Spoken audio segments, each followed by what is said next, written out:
I don't know how to phrase it.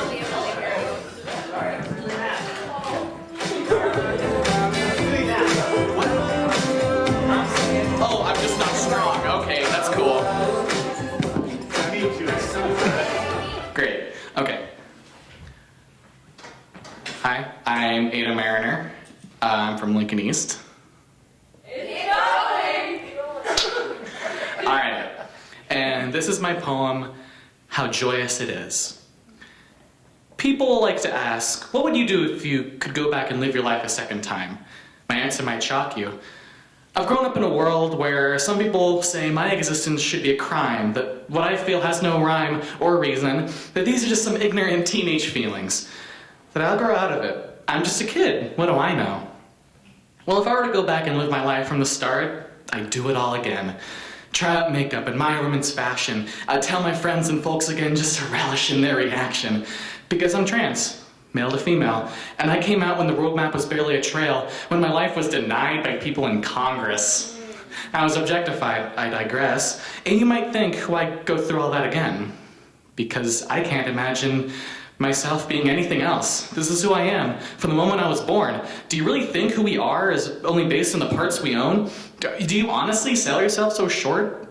Do you think that lowly of yourself? Where's your self-support? Every one of us is more than our parts. We can all be kind and brave and gentle and smart, because I've seen people overcome prejudice, and let me tell you, it is nothing short of joyous. Since my transition, I've never been happier, so why take away my joy? Isn't our Constitution's main job to preserve our life, liberty, and pursuit of happiness? Some party of small government.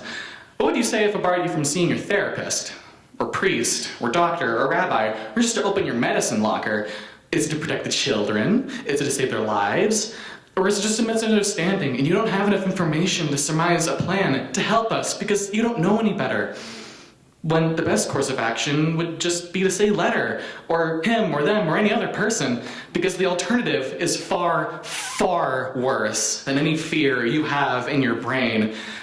I don't know if there is a God, but if there is, he made me just the way I am, to let humanity share in the gift of creation, to let us save ourselves, to see heaven right in front of our faces, because now, I'm not exaggerating when I say that joy doesn't begin to describe the life I live today, so please don't take it away.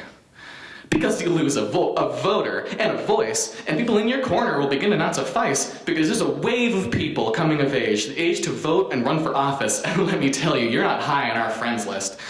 Because this is a democracy. You answer to the voter.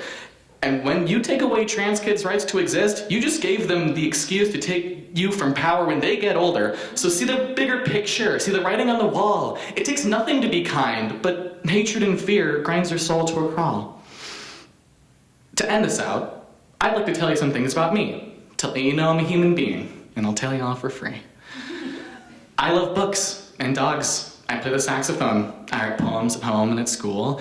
I love to work with power tools. I have friends and parents, and as if it weren't apparent, I love them and they love me. I mean that, every word, truthfully. I love basketball. I love the Beatles and Pink Floyd's The Wall. My favorite musical is Hamilton. I'm a huge nerd for history, though I'm no historian. I love Star Wars and milkshakes and tropical drinks.